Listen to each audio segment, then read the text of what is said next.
కార్తీక పురాణం 30వ అధ్యాయం కార్తీక వ్రత మహిమ ఫలశ్రుతి.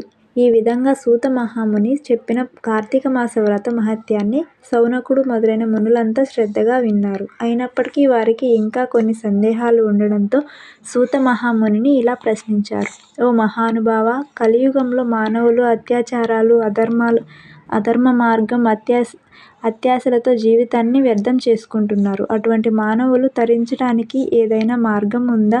మోక్ష సాధనకు ఉపయోగించే ఉత్తమ ధర్మం ఏది? దేవతలందరిలో ముక్తిని ప్రసాదించే ఉత్తమ దైవం ఎవరు? మానవుణ్ణి ఆవరించి ఉన్న అజ్ఞానం తొలగిపోయి అతడికి జ్ఞానం కలిగించే పుణ్యకార్యం ఏది? మానవుడికి ముక్తిని ప్రసాదించే ఉపాయం ఏది? ఈ సందేహాలన్నీ తీర్చండి అంటూ శౌనకుడు మొదలైన మునులు సూతుడిని అడిగారు. మునులు అడిగిన ప్రశ్నలకు సూతుడు సమాధానం చెప్తూ, మీరు చక్కటి ప్రశ్నలు అడిగారు. ఇవి మానవులు అందరూ తెలుసుకోవలసిన విషయాలు. కలియుగంలో మానవుల బుద్ధి మందగిస్తుంది. క్షణికమైన సుఖాల కోసం ఆరాట పడుతుంటారు. మీరడిగిన ప్రశ్నలన్నింటికీ సమాధానం ఒక్కటే. కార్తీక మాస వ్రతానికి మించిన వ్రతం లేదు. ఆ వ్రతాన్ని మించి మోక్షాన్ని ప్రసాదించే వ్రతం ఇంకొకటి లేదు. మానవుడిని ఉద్ధరించే దైవం శ్రీమన్నారాయణుడు మాత్రమే. కార్తీక వ్రతం శ్రీహరికి ఎంతో ఇష్టమైన వ్రతం. ఈ వ్రతాన్ని గురించి సాక్షాత్తు నారాయణుడే ఎంతో గొప్పగా వివరించాడు. ఈ మాసం గొప్పతనాన్ని, అది అందించే ఫలితాలను గురించి చెప్పడానికి బ్రహ్మదేవుడికి సైతం సాధ్యం కాదు. ఇక నా శక్తి ఎంత? అయినప్పటికీ మీరు అడిగారు కాబట్టి నా శక్తి కొద్దీ వివరించడానికి ప్రయత్నం చేస్తాను అంటూ సూతుడు కార్తీక వ్రత వైభవం చెప్పడం ప్రారంభించాడు. కార్తీక మాసంలో సూర్యుడు తులారాశిలో ఉన్నప్పుడు సంకల్పం చెప్పుకొని స్నానం చేయాలి. నదీ స్నానం చేయాలి. ఆ తర్వాత దేవాలయాలకు వెళ్ళి దేవతలను అన్ని విధాలైన ఉపచారాలతో పూజలు చేయాలి.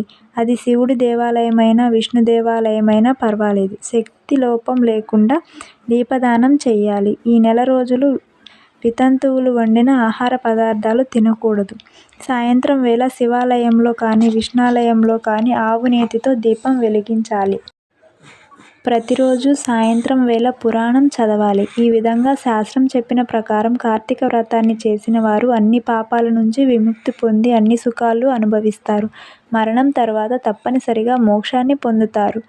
ఈ వ్రతాన్ని చేయటానికి కులం, వర్గం, వర్ణం, లింగం మొదలైన భేదాలేవీ లేవు. ఎవరికైనా శ్రద్ధ, విశ్వాసం మాత్రమే ప్రధానం. కార్తీకంలో కావేరీ నది స్నానం చేసిన వారు వైకుంఠాన్ని పొందుతారు. కార్తీక వ్రతం గురించి తెలిసి కూడా ఆచరించని వారు అంధతామిశ్రం అనే నరకానికి పోతారు. ఈ వ్రతాన్ని అపహేళన చేసిన వారు, వ్రతం చేస్తున్న వారికి సహకరించే వారిని అడ్డుకున్నవారు ఈ లోకంలో అనేక కష్టాల పాలు కావడంతో పాటు నరకంలో అనేక రకాలైన తీవ్ర శిక్షలు అనుభవిస్తారు. అనేక నీచ జన్మలు ఎత్తుతారు. సంవత్సరంలోని అన్ని మాసాల కన్నా కార్తీక మాసం ఎంతో ఉత్తమమైనది. గొప్ప పుణ్యఫలాలను అందిస్తుంది. శివకేశవులకు ఈ మాసం ఎంతో ప్రీతికరమైనది. కార్తీక మాస వ్రతాన్ని ఆచరించిన వారికి జన్మ జన్మల పాపాలు నశించి వైకుంఠానికి చేరుకుంటారు. వారికి మరో జన్మ ఉండదు.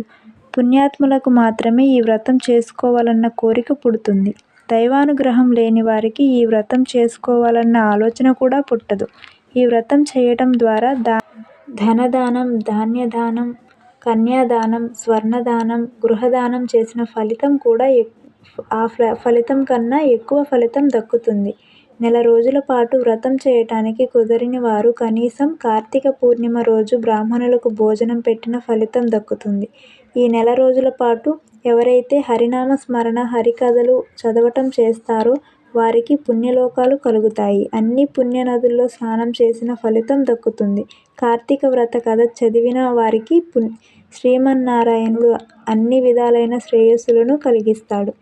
స్కాంద పురాణంలో వశిష్ఠ మహర్షి చెప్పిన కార్తీక మాస వ్రత మహత్యంలోని 30వ అధ్యాయం సమాప్తం. 30వ రోజు పారాయణ సమాప్తం.